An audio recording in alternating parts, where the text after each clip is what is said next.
درخت کی ڈالیاں سرخ یاقوت سے بنائی گئیں۔ پتھروں کی جگہ سچے موتی اور مونگا استعمال ہوئے۔ سیمنٹ اور بجری کی جگہ مشک، عنبر اور زعفران استعمال کیا گیا۔ دودھ اور شہد کی نہریں جاری کروائیں۔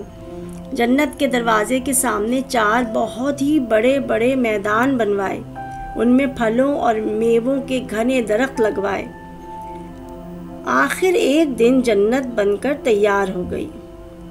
جس دن شداد کو پہلی بار اپنی جنت میں داخل ہونا تھا، اس دن ہر میدان میں سونے اور چاندی کے درختوں کے نیچے دسترخوان بچھائے گئے۔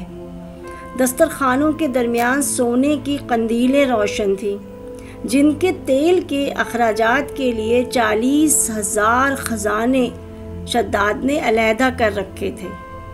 جب سارے انتظامات مکمل ہو گئے تو شداد کو اس کی اطلاع کی گئی۔ شداد نے بڑی شان و شوکت کے ساتھ اپنی جنت کا افتتاح کرنے کا ارادہ کیا۔ ہزاروں غلاموں، نوکروں اور شاہی کارندوں کی ایک بڑی فوج کے ساتھ شداد سج دھج کے نکلا۔ شاہی محل سے یہ جلوس جب شداد کی بنائی ہوئی جنت کے قریب پہنچا تو ایک عجیب واقعہ پیش آیا۔ شداد کے گھوڑے کے سامنے اچانک ایک فقیر آ کر کھڑا ہو گیا۔ حیرت کی بات یہ تھی کہ فقیر نے آگے بڑھ کر گھوڑے کی لگام پکڑ لی۔ نوکر اور غلام سب دنگ رہ گئے۔ شداد کا تو مارے غصے کے برا حال ہو گیا۔ چلا کر بولا، کون ہے تو اور تیری اتنی جرت کہ میرے گھوڑے کی لگام پکڑے؟ فقیر شداد کے غصے سے ذرا بھی نہ ڈرا، اطمینان سے بولا، مجھے تجھ سے ایک بات کرنی ہے۔ شداد نے نفرت سے کہا، سامنے سے ہٹ جا، یہ وقت نہیں ہے بات چیت کرنے کا، دیکھتا نہیں ہم اپنی جنت میں جا رہے ہیں۔ مگر فقیر ٹس سے مس نہ ہوا۔ بچوں، حیرت کی بات یہ تھی کہ گھوڑا فقیر کے سامنے سر جھکائے کھڑا تھا، جیسے کہ وہ فقیر کے حکم کا غلام ہو۔ شداد فقیر کا اعتماد دیکھ کر تھوڑا سا ڈر تو گیا، مگر اس نے ظاہر نہ ہونے دیا۔ فقیر گرج کر بولا، شداد، میری بات سنے بغیر تو اپنی جگہ سے ہل بھی نہیں سکتا۔ اب شداد سچ مچ خوفزدہ ہو گیا۔ اپنے غلاموں سے کہا، اسے کچھ دے دلا کر رخصت کرو۔ فقیر اب بھی نہ ہٹا۔ شداد بولا، جو چاہتے ہو وہ بتا دو، تمہیں مل جائے گا۔ فقیر نے تیز آواز میں کہا، شداد، میں تیری جان نکالنا چاہتا ہوں۔ شداد کا دل دہل گیا، اس پر کپ کپی طاری ہو گئی۔ اس نے ہکلا کر پوچھا، آپ کون ہیں؟ میں موت کا فرشتہ ہوں اور تیری جان نکالنے آیا ہوں۔ فقیر کی آواز پر پورے مجمع میں سناٹا چھا گیا۔ ابھی رک جائیں، میں ایک نظر اپنی بنائی ہوئی جنت تو دیکھ لوں۔ نہیں، اب وقت ختم ہو گیا۔ اسرائیل علیہ السلام نے کہا، جو فقیر کے روپ میں آئے تھے، اچھا واپس گھر جانے دیں، بیوی بچوں سے آخری بار مل لوں۔ شداد نے گڑ گڑا کر کہا، ہرگز نہیں، تیری مہلت ختم ہو چکی۔ اسرائیل علیہ السلام اس کے اور قریب آ گئے۔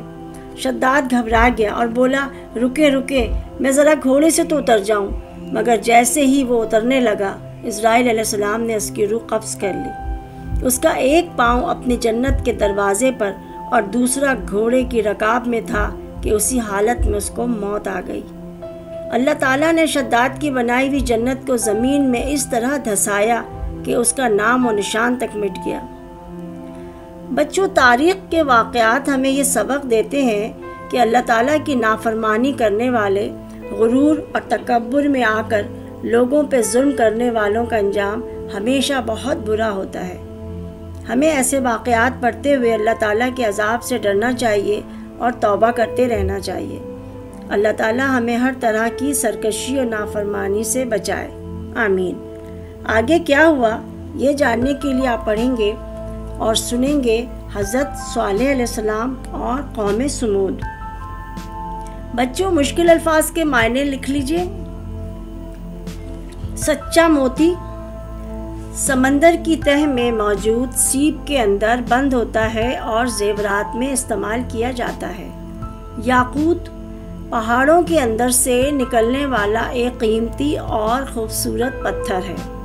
زمرد یہ بھی ایک قیمتی اور خوبصورت پتھر ہے جو پہاڑوں سے نکالا جاتا ہے۔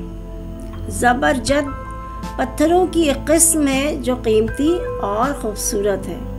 مونگا سمندروں سے نکالا جاتا ہے اور بہت قیمتی ہوتا ہے۔ مشک نہایت تیز اور خوشگوار خوشبو ہے جو ایک مخصوص ہرن کے پیٹ میں موجود تھیلی میں ہوتی ہے۔ عنبر سمندر میں موجود ایک مخصوص مچھلی سے حاصل ہونے والی خوشبو جو نہایت ہی قیمتی ہوتی ہے۔ زعفران گھاس کی طرح سرخ رنگ کی ایک جڑی بوٹی جسے دواؤں اور غذاؤں میں استعمال کیا جاتا ہے۔ قرآن مجید میں حضرت ہود علیہ السلام کا ذکر۔ سورہ اعراف آیت نمبر 65، 67، 68، 70، 71، 72۔ سورہ ہود 29، 50 تا 58 اور 60۔ الشعراء 123، 124، 135 تا 140۔ المومنون 31 تا 41۔ حامیم سجدہ 15 اور 16۔ الاحقاف 21 تا 26۔ الزاریات 41، 42۔ القمر 18 اور 21۔ الفجر